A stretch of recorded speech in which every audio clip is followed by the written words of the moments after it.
Chapter 9, Joints, Part 1. Let's give a definition to a joint. A joint, another name for it would be articulation. So what is articulation?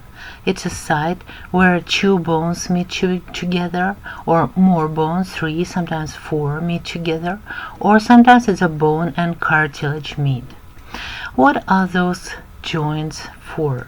Functions. They give our skeleton mobility so we could move, and they hold our skeleton together. The most difficult thing when you study joints is to memorize all those different classifications of joints. So when you answer your questions on your next lecture exam, please remember, is it functional or structural, or what type of classification it is.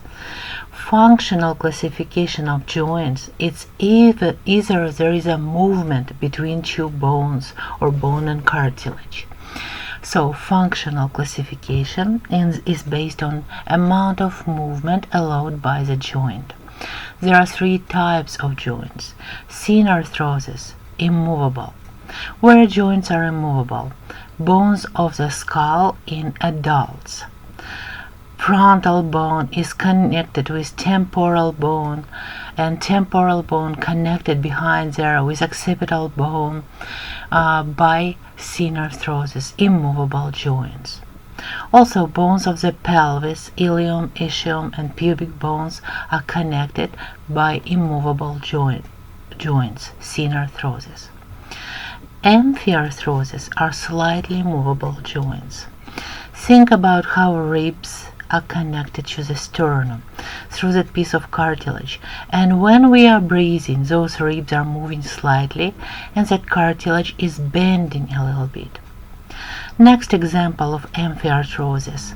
All those intervertebral discs are just pieces of cartilage between 2 vertebrae, and each of them looks to be immovable, but we can bend our trunk left, right, front, and back. It means each of them is slightly movable. So it's amphiarthrosis.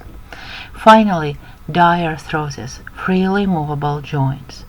Those are most of the joints of our arms and legs and neck. Elbow joint, shoulder joints, all of those small joints in our fingers. All joints in our legs most of joints in our legs are freely movable, so we call them diarthrosis. Pay attention in all those Latin names at the end. Sometimes you can see ES, sometimes IS. IS, it's single, 1 diarthrosis. ES, it's plural, 2 diarthrosis, ES. Now we go into structural classification of joints. Structural, it means what type of tissue are there between 2 bones, connecting them, keeping them together. Depending what is there can be fibrous joints with fibers between bones, cartilaginous joints with a piece of cartilage between them, and synovial joints, the most structurally complex type of joints. Fibrous joints, it's when 2 bones are connected by dense regular connective tissue, or fibrous connective tissue, where strong collagen fibers connect the joints. Most of those joints are synarthrotic, immovable. Some of them are amphiarthrotic by function, slightly movable. And there are 3 types of them: sutures, syndesmosis, and gomphosis. We are starting from sutures. Sutures are joints between skull bones. For example, between frontal and parietal and temporal and occipital. All those would be examples of sutures. Bones are connected by connective tissue fibers, and that connection allows for growth of the bones in young people, kids and young people, and in middle age those sutures turn into the bone tissue, they ossify. Next type, syndesmosis, right here. Best examples of syndesmosis would be joint, connection between ulna and radius, and in the legs, connection between tibia and fibula. Joints are connected by ligaments. Those are pretty long ligaments, and they allow some movements when we are twisting our arms or legs. Okay, so examples: tibia-fibular joint between tibia and fibular, and joint between radius and ulna. Sometimes they are called interosseous connections or interosseous membrane. Interosseous means between the bones. The third type of fibrous joints are gomphoses.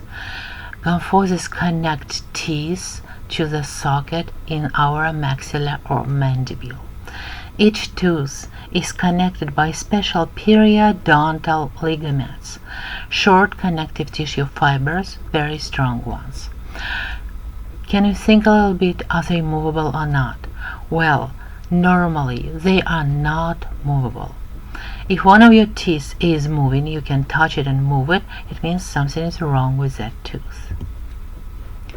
Okay, by structure, second type of joints after fibrous would be cartilaginous joints, bones united by cartilage. There is no joint cavity between them, and there are two types: synchondrosis and symphysis. Synchondrosis is when a plate of hyaline cartilage connects two bones. All of them are completely immovable or synarthrotic, and all of them are very common in kids when they still have a growth plate connecting two pieces of the same bone. That is your first piece, diaphysis, and epiphysis, and that is a cartilage connecting them. Second type of cartilaginous joints would be called symphysis.